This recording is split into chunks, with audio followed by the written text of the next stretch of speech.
I'm Craig Kenneth, a relationship coach and a psychotherapist. Every relationship is different, and every breakup is different.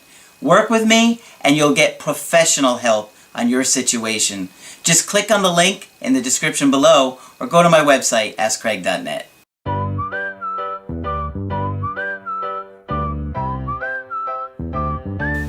Hi there, I'm Coach Craig Kenneth. Hi there, I'm Coach Margaret. And today we're going to be talking about what's it like to live with bipolar disorder. Whether you have it or whether you're the person who lives with the person that had it, where shall we start? Well, I had a quick email that I wanted to get to. Okay. That's somebody that is fairly new to the channel. They said, "Hi Craig, I just found your channel a few weeks ago and blown away by the amazing content." Oh, we like this person. Yes, we do. My ex has bipolar disorder. I saw the video you did with Coach Margaret, and I was hoping you could talk about what it's like to live with bipolar disorder. So thank you for the suggestion. Yes. That's a good topic, and so we like that one. Okay. So maybe we could talk about that.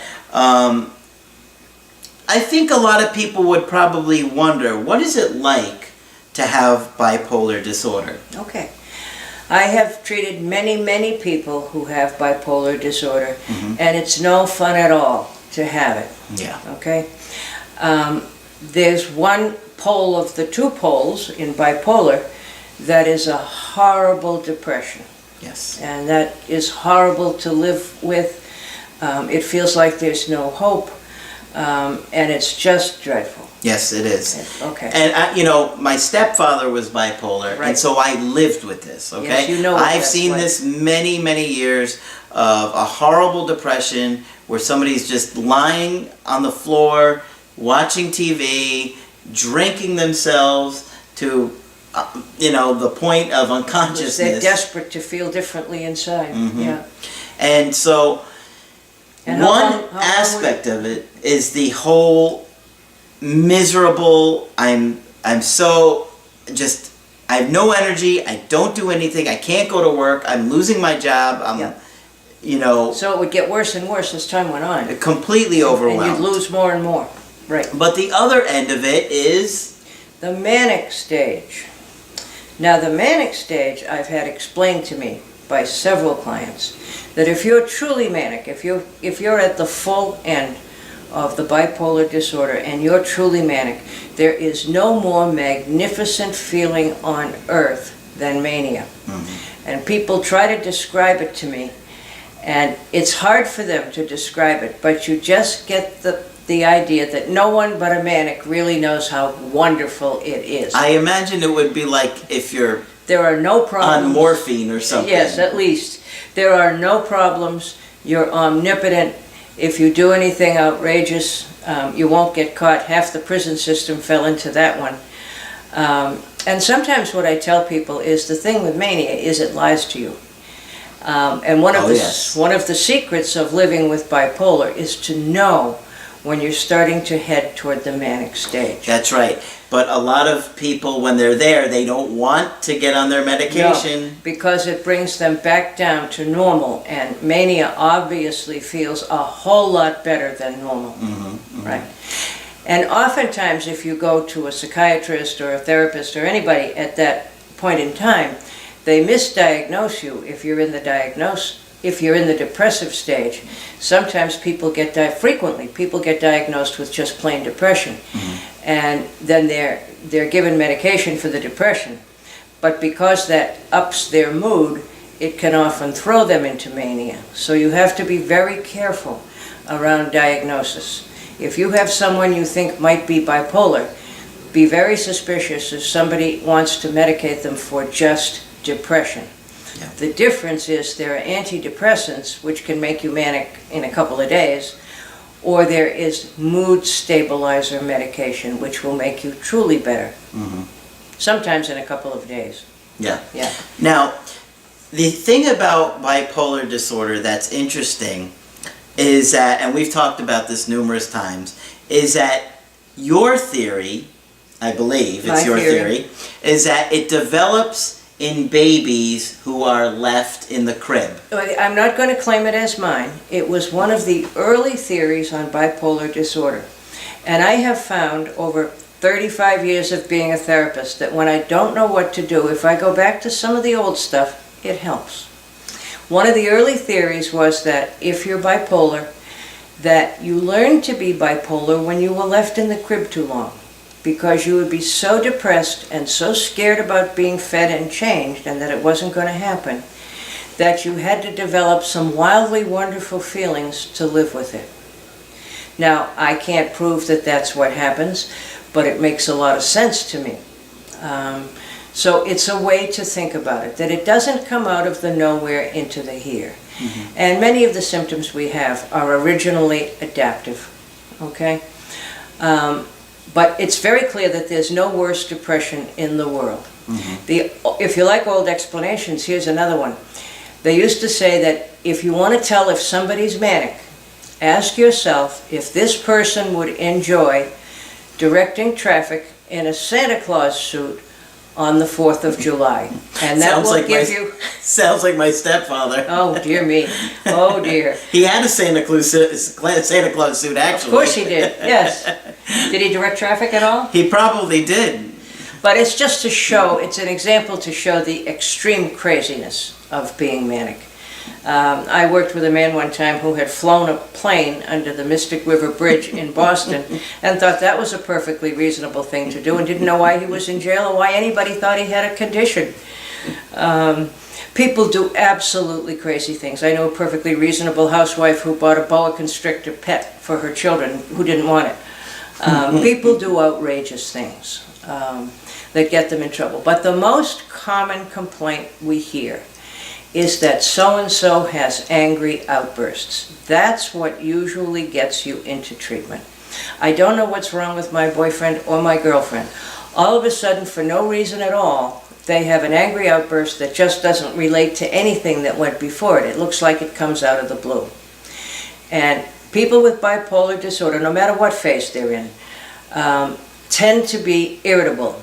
And if an ant walks across the floor in the wrong direction on any given day, it can become the end of the world. It's explosive. Yes, it's explosive. I've seen that. And you've seen it. You've lived it. Oh, yeah. I've seen it. I mean, tiny little things would lead to a huge explosion. And so, talk about walking on eggshells. Talk about eggshells, right. I hate eggshells, as everyone already knows. Mm-hmm.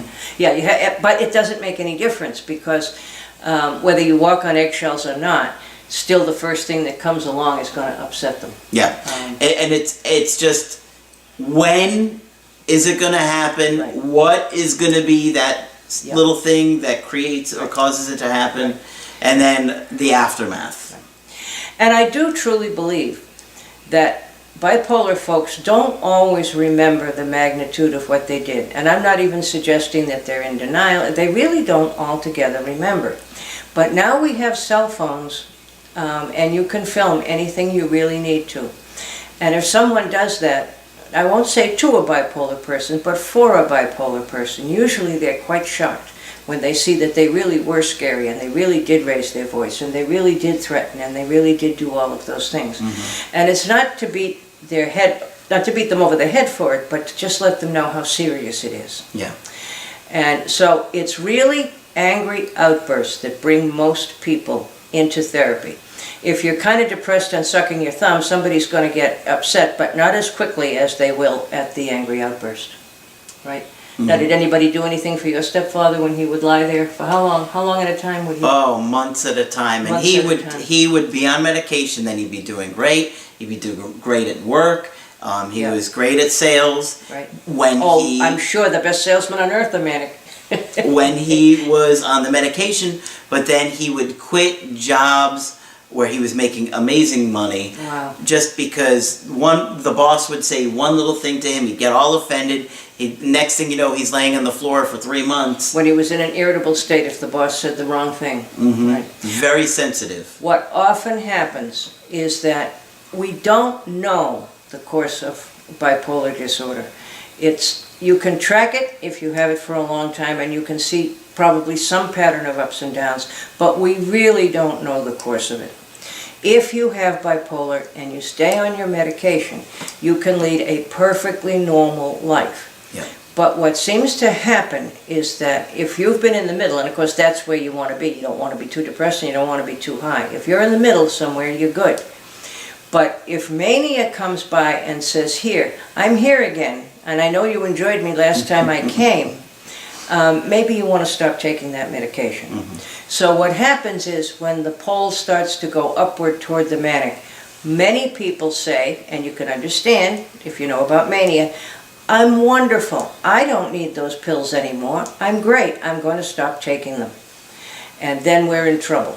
Yeah. So one of the things I have always tried to teach people that I work with is that the secret to living with this is knowing when you're starting to become manic. If you know, you can call your doctor, get an increase of medication, talk more often with your therapist, talk more often with anybody in your life who will listen to you.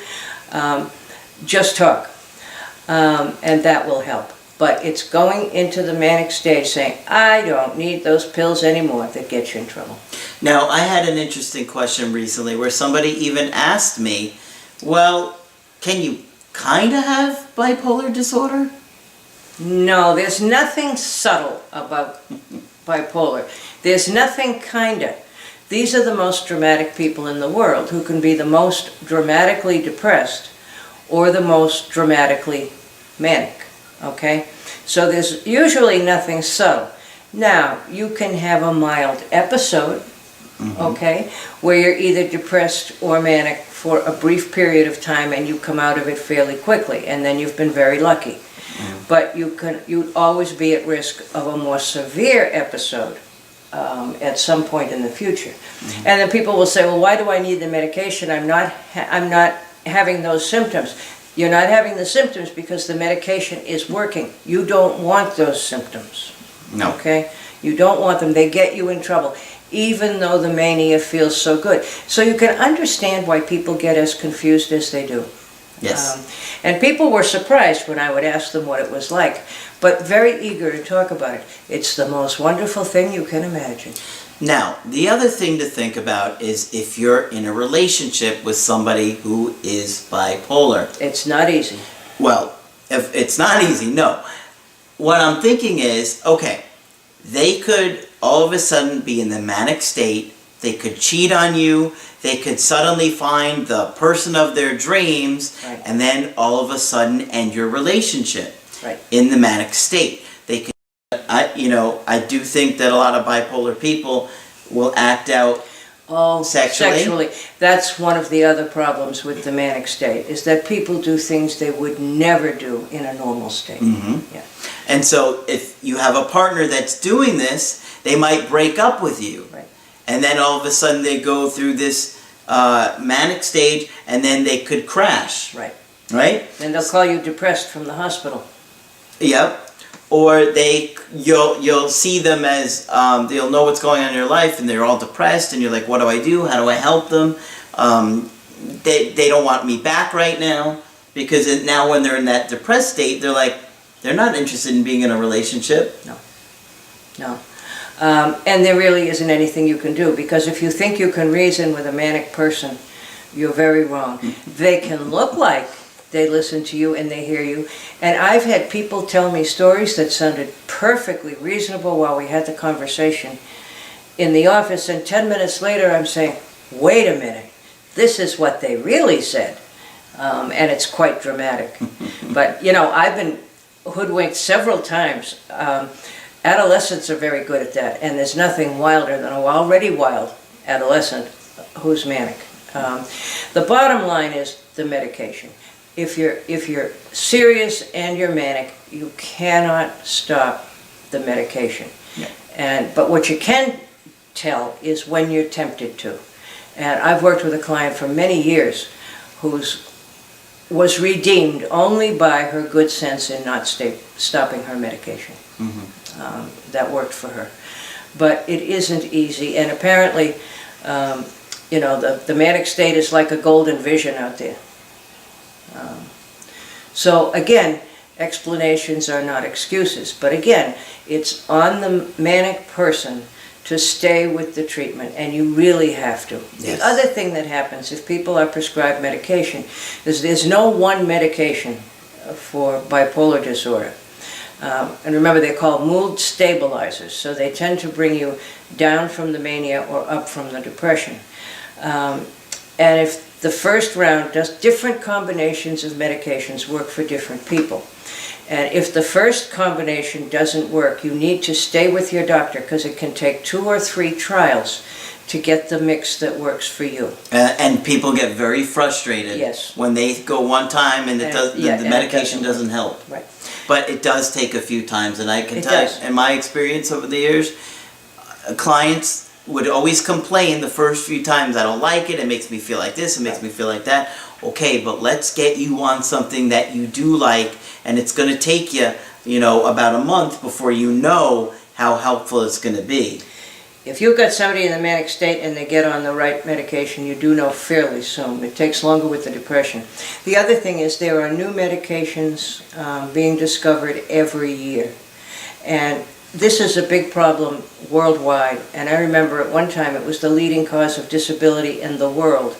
Now it's the 3rd leading cause of disability in the world. Mm-hmm. But there are new things coming out all the time, and there was one that came out a couple of years ago called Latuda that changed many people's lives. Mm-hmm. So there's constantly new medications being introduced and researched to be helpful, and so we're living in a much more readily available time. Yes, don't suffer if you don't have to. Yeah. There are no prizes for that.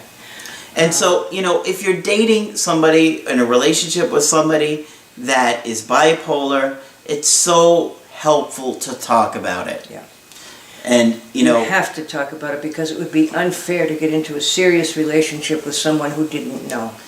And you're going to feel so much better if you do a Skype with me or with Margaret. Yes. And we're able to talk to you about it. I mean, she's got tremendous amounts of experience. I've lived it. Yes, you've lived and I've it. had plenty of clients over the years that, Right. so I know how difficult it can be to be in that situation. And of course, it's very hard to be dependent on anything, including pills. And adolescents whose developmental task is not to be dependent on you or anybody else, of course, don't want to be dependent on the pills either.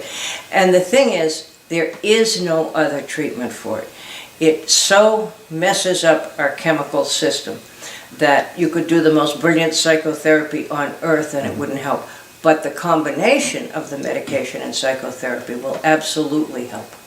And a lot of people are going to be sitting there saying, I don't want medication, stop pushing pills on me. It's going to make me put on weight, and then I won't know what's going on around me. I'm going to get addicted. Right. So you really have a lot to claw your way through when you're trying to tell somebody about medication. But people tend to think of the old schizophrenic medications like Thorazine and Stelazine. And now we have new ones that don't have anywhere near the side effects. And you'd be amazed if you knew the number of healthy people, seemingly healthy people, who walk around taking the medication and looking normal because they are normal on the medication. I've had people come to me and say, I want to be treated for bipolar, but I don't want to take the medication. I honestly can't help you, is my answer. Yeah. Yeah. And I know for you to say that to somebody. Yeah. Yeah, I know. Yeah, I'm pretty sympathetic, but no, I wouldn't put us in a position where you think I'm going to help you, and I really can't. It wouldn't be ethical of me. Right. Yeah. Get on the meds, come back and see me. So, a lot to think about, but if you're in a situation where your partner is bipolar or you are bipolar, I would get evaluated by a psychiatrist or have them get evaluated by a psychiatrist. And the other thing for the poor bipolar person who probably doesn't understand this, they feel bad all the time, and they feel like they're in trouble all the time, and they didn't even do anything that bad because the angry outbursts never seem as bad to them. Yeah. Yeah. So Yeah, please I think that's a really important point that you wanted to make. Yeah, they're not doing it on purpose to make your life miserable. and they honestly don't quite understand what they did. And unfortunately, we have the task of telling them, and they do have to know because they have to learn to manage this. That's right. It's one of those deals like diabetes, you know, you don't cure it, but you can certainly manage to manage it. Yeah. Okay, so there is a lot to that one, but Okay. hopefully that will help you guys understand. And we'll go back to it as many times as is helpful. Yeah. Yeah. If you want to get my help personally, just go to the website, askcraig.net, sign up for the coaching option that works best for you. I do offer email coaching, Skype coaching, and if you want to get with me right away, emergency Skype coaching. You can also get Skype coaching with Margaret in very limited availability. So it's probably going to be a waiting list, but I hope so. that's it for this video. I'm Coach Craig Kenneth. I'm Coach Margaret. And we will talk with you soon.